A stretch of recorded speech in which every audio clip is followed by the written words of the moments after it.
Welcome to the Deep Dive. Today we're focusing on a breaking story. It's really caught a lot of attention. The Boca Raton plane crash that happened on Friday, April 11th, 2025. That's right. And we've been looking at the initial reports coming in from several, pretty credible news outlets. Yeah, we've got info from Daily Mail Online, Newsweek, CBS News Miami, and NBC6 South Florida. We're really trying to dig into what we actually understand right now. Exactly. Our goal isn't just to, repeat the headlines. It's more about pulling out the key bits of information, the insights, especially as the story is still unfolding. And it's definitely unfolding. The initial details are pretty striking, aren't they? These reports describing fireballs at the crash site. Yeah, fireballs really jumps out. That immediately signals, a very high energy event. And the immediate shutdown of a major road, too. Absolutely. That closure just underscores the potential scale and the impact of this whole incident. So for everyone listening, we want to synthesize what these reliable sources are telling us, give a clearer picture of these early moments. Okay, so let's start with the core of it. Yeah. What do we actually know about the incident itself? The basics. Okay. So from the reports, we know the crash happened Friday, April 11th, 2025. It was sometime after 10:00 a.m. local time. Right.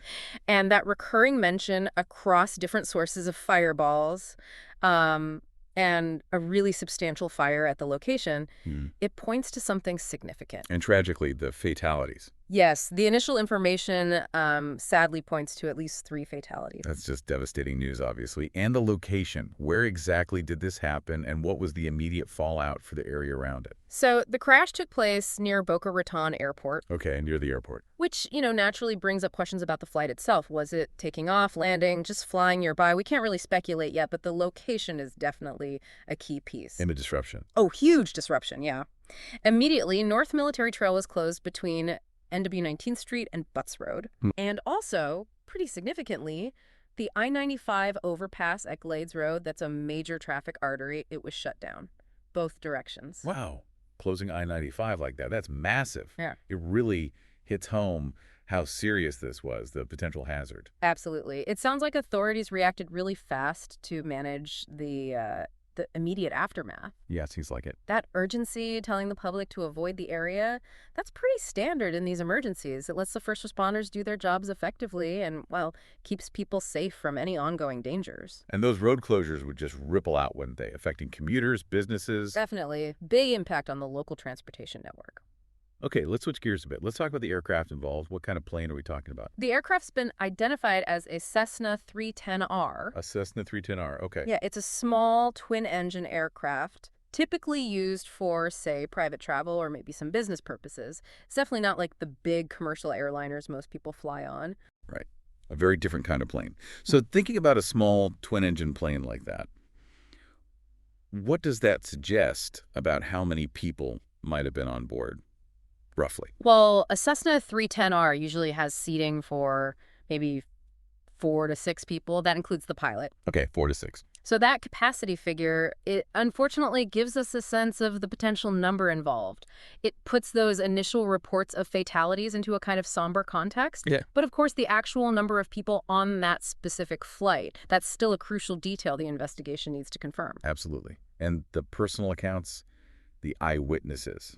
That really brings home how sudden and shocking this must have been. What stood out from those reports? There were several witnesses, and even some early social media posts that we always have to be a bit careful with those initially. Right, caution is needed there. Yeah, but they described seeing a huge fireball and just a lot of smoke coming from the crash site. A huge fireball, wow. And one detail that really stuck out was someone nearby saying the force of the crash actually shook the whole building they were in. Shook the building. Yeah.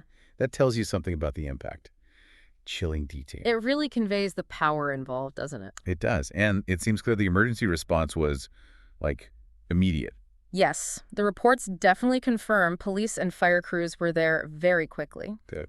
Their first priorities would naturally be securing the area, tackling that fire, helping any survivors if possible, and just starting that initial assessment. Okay, so now the big question everyone will have. What caused this?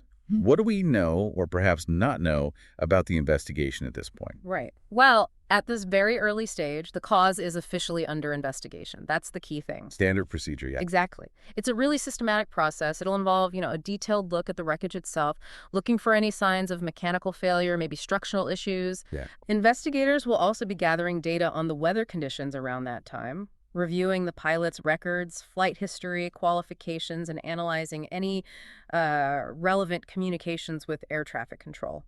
It's methodical. Takes time. It really does. And it's so important, like you said, to remember that any theories floating around right now are just speculation. Pure speculation, yeah. We absolutely need to wait for the official findings from the NTSB, most likely. Right. And as we touched on, there's still quite a few key unknowns beyond the cause itself. That's right. We're still waiting for confirmation on the exact number of people on board, their identities, obviously, and the full extent of any damage on the ground, too. All that information should become clearer as the investigation moves forward and authorities can release verified details. Precisely. It feels like a good moment to just quickly reiterate where we're getting this information.